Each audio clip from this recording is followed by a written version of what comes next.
I want to start off tonight and thank our crowd. I don't really do that just to put it like a check in a box and say, Coach always starts his press conferences off by thanking the crowd. Like, it's not like this everywhere.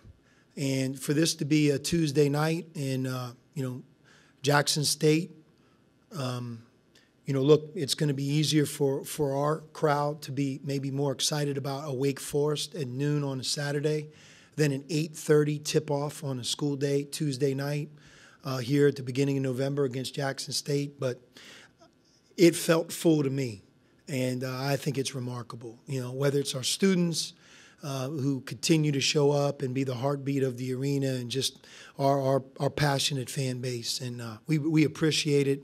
I certainly appreciate it, and all you have to do is turn the TV on, and you know that most arenas on a night like tonight would be half full, three-quarters full, and they're worried about another sport called football.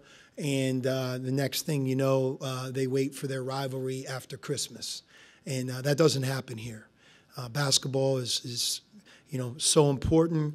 You feel it, the love affair between our fan base, the community, and Xavier. You don't feel it in the crosstown shootout or against Wake Forest. You feel it on a night like tonight, when we knew that we could walk out there and basically be in a half-empty building, and that wasn't. It wasn't. The opponent that we played tonight took on our crowd and our team. So, a heartfelt thank you to everybody. It doesn't go unnoticed, and it makes such a huge difference in recruiting, coaching our team, being able to keep the standard around here where it should be. So I really appreciate it. And I was actually surprised. I knew that we would have a good crowd. I've seen it during the 10 years, 11 years that I've been here. But tonight was just a real healthy reminder of, what an amazing environment we have in Cintas Center. In terms of the game, probably our overall best performance. A number of highlights. Dalen Swain with 10 defensive rebounds and 10 points. Marcus Foster with 8 assists as a forward with only 1 turnover. And I thought Marcus was very good on defense. Zach and Ryan Conwell, both guys had big nights from 3. Ryan really got us started right off the get-go with 2 made threes. Zach was outstanding. Davion didn't have a rhythm to his game because he was in foul trouble. But, again, he finished with 6 assists and 1 turnover. And then off the bench, it was just great to see John Ugly, Dante Maddox, and Trey Green really impact the win. Dante and Trey can really score and shoot it. We've started to see signs of John every day getting a little bit better, more comfortable. And I keep going back to his conditioning as he's in better shape and his body fat is trending more and more towards 10%. And he's put in a ton of work over the last 5 months. He's starting to become a better basketball player, and it's good to see. So 28 assists and 10 turnovers. We'll take that. And, tonight, I don't know if Jackson State is as good of a three-point shooting team as we've played, but just the fact they went 5 for 20 throughout the game, minus a few breakdowns, I thought we were better guarding the three-point shot tonight. With Trey and Dante, is there anything you're telling them after that shaky start that they had in the first couple games? I think they were 3 of 14 combined. Is it something where you still have the green light, stay aggressive type message you're giving them? Yeah, for sure. And both guys have to get comfortable. Not starting the game and waiting and coming in off the bench. There's an art to it. Sometimes guys just have to get up and down a couple of times to be comfortable. And once they're comfortable, they can resume and be who they really are. Other guys, and I think Trey's like this, he can come right in off the bench and it's go time. He's always been like that. But I judge these guys on practice every bit as much. And if you do it every day, it eventually seeps into the game. And that's where Jerome is. He hasn't found his rhythm yet. I have no doubt he will. And it's just going to take a little bit of time. He's missed a lot of time. And I'm anxious for him to do more, play better, and have an even bigger role. I think that'll happen as he continues to get out there more and more. Sean, you guys had 40 defensive rebounds. I think they had 35 total as a team. They did have 12 offensive rebounds, but around the glass, did you feel like you guys defended the rim a little bit better tonight? I thought the first half we were very good blocking out, getting rebounds. I think at halftime, I don't know if they might have had one offensive rebound. They killed us in the second half rebounding. They really did. We quit blocking out. We kind of watched the ball, and that's something we tried to address in each of our timeouts. But we could have done a better job defensive rebounding than we did. You know, some of their best offense happened getting second shots. They hurt us in the second half rebounding, and we have to look at that and clean that up. We're still a team that has to be able to learn how to play 40 minutes. You know, we're peaks and valleys, even tonight, maybe less valleys and more peaks tonight, but we can be better for the duration of a game. And when you play a team like Wake Forest, that's what it's going to require for us to have a chance to win that game. Just sticking on the rebound thing, Sean, Dalton grabbing 10 defensive rebounds. Did you feel like he was really changing the game tonight with his rebounding? And do you feel like he can do that going forward, especially as you play bigger, more physical teams? I do. And I also think that Dalton and our entire team can offensive rebound more. You know, we're shooting a lot of threes. We have a lot of confidence in our scoring and our shooting, and we're not as aggressive as we need to be to go get the ball, second shots. If you can get 10 defensive rebounds, you can get 2 offensive rebounds. You know, and I think Zach the same. Zach's always been a much better defensive rebounder than he has been an offensive rebounder, but he can do better. And I just think as a team, that rebounding is going to be essential here on Saturday.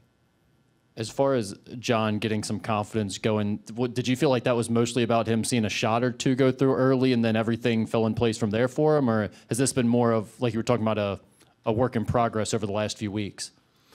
Yeah, I mean, I think it's really been a work in progress, certainly the last few weeks, but our entire, 30 practices in 42 days, where he would have been in practice 1 and where he would have been at the end of practice 30, which was right before our Texas Southern game, he made some strides. He made a lot of strides in the fall and in the summer as well. So I just think it's been an ongoing process. When you transform your body like he has done, I mean, it's the hardest thing to do in life, really, if you think about how difficult that is. And he's put a ton of work in. But that also doesn't mean you're becoming a good basketball player. You know, you're just spending the majority of your efforts and time to get your body right. So now that I think where he's at physically and that a lot of that's behind him, he's able to run easier, jump higher, play longer durations, and we see it in practice. He's playing basketball and he's improving there, timing-wise. All the different things that you could take for granted. He's actually playing the game with almost 50 less pounds. So there's been an adjustment period that he's gone through, in fairness to him, but he's moving in the right direction. I don't think we'll see the best of him until January. My hope is that we point towards December as him being better than he would have been here in November. But I think when we get into the Christmas, January, and he's been with us day in, day out, games under his belt, weeks under his belt, I think that's when he can really hit his stride. And then finally with Cam Fletcher, him getting in there at the end, right now for him, is it a matter of him learning the system better, getting healthier, or just playing better basketball and being able to help winning? So what I just said about John, you have to almost double down, triple down on Cam. When we recruited Cam, my promise to him and his family was we were going to err on the side of extreme caution when it comes to his knee. He's had 2 injuries. We were not going to rush him back. We are going to work between our training room and our strength and conditioning area. We're going to micromanage that, dot every I, cross every T, make sure that his effort level and his consistency in those 2 areas was every single day. And, it took him a while to get cleared. He just got cleared last month. So the second part of it is, now you have to learn a brand new style and system without the reps that everybody else had. So he's doing that.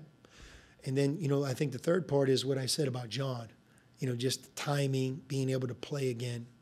But the one thing about Cam, and he does it in practice, and you see it real quietly in this game. He played 4 minutes and 41 seconds, and he had 4 defensive rebounds.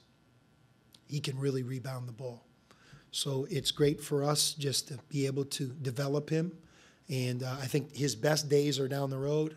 And it remains to be seen just kind of where he's going to be over the next 4, 6, 8 weeks. But I was happy that we were able to get him in there because he's working hard every day. Marcus Foster talked about the depth on this team, and he hasn't been around so much depth with a ball club.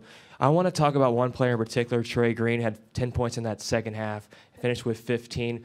How has Trey grown this year, and also where do you expect him to grow the rest of the season? Yeah, I mean, I have not been around too many players that shoot the ball better than Trey Green, whether it's a free throw, an off the dribble three, off the cut, deep range. I mean, he has a gift that it's not a gift. It's something he's really worked his entire lifetime to become great at, and he's a great shooter. With him, just because of his stature and size, his challenge is more on defense, and we're working. He's working. He's way better defensively than he would have been as a freshman, and I just think that he has a couple notches that he needs to get to, but he can get there. If you notice, he's picking up full court more. He's quicker and tougher on the ball. He's a year older and stronger, and I think he's just overall smarter on defense. So we're really working with him on that side of it. But when he comes in the game, trust me, people know that he can shoot the ball. He really can change things quickly. But I thought he did a really good job in tonight's game. Happy for him and obviously happy for our team as well.